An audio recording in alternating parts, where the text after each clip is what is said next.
અહેમદાબાદ મિત્ર ન્યૂઝમાં આપનું સ્વાગત છે।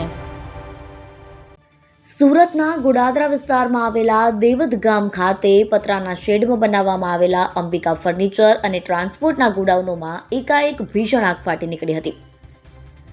આ દુર્ઘટનામાં 24 પૈકી 20 જેટલા ગોડાઉનો આગની ચપેટમાં આવી ગયા હતા, જેમાં રહેલો કરોડોનો માલ સામાન બળીને ખાખ થઈ ગયો। સમગ્ર આગ પર 8 કલાકથી વધુ સમય કાબુ મેળવતા થયો હતો। મળતી માહિતી પ્રમાણે ગોડાદરા દેવદ ગામ પાસે આવેલા દેવદ પોલીસ ચોકી નજીક ખુલ્લા પ્લોટમાં પતરાના શેડમાં અલગ અલગ ગોડાઉન આવેલા છે, જે પૈકી અંબિકા ફર્નિચર નામથી ગોડાઉન બનાવવામાં આવ્યું, જેમાં સાંજે આગ લાગી। જોતજોતામાં આગ ફેલાઈને આજુબાજુમાં આવેલા અન્ય ગોડાઉનમાં ફેલાતા ભીષણ બની।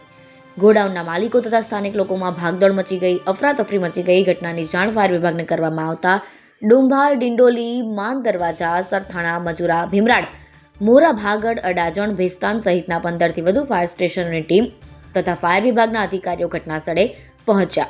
આગની તીવ્રતા એટલી વધારે હતી કે તેને કાબૂમાં લેવા માટે 25થી વધુ ગાડીઓ ઘટના સ્થળે દોડી આવી હતી।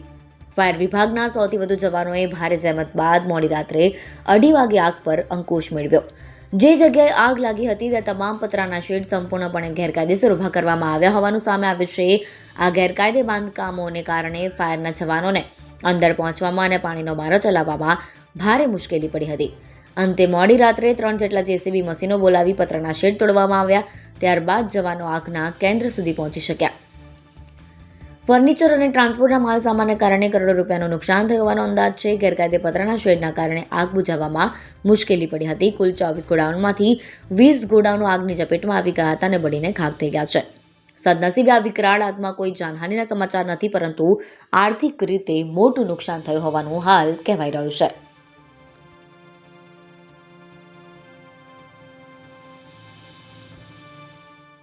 અહેમદાબાદ મિત્ર ન્યૂઝની યુટ્યુબ ચેનલને સબસ્ક્રાઇબ કરો અને બેલ આઇકોન જરૂરથી દબાવો, જેથી દરેક મહત્ત્વના વિડીયોની નોટિફિકેશન તમને મળતી રહે।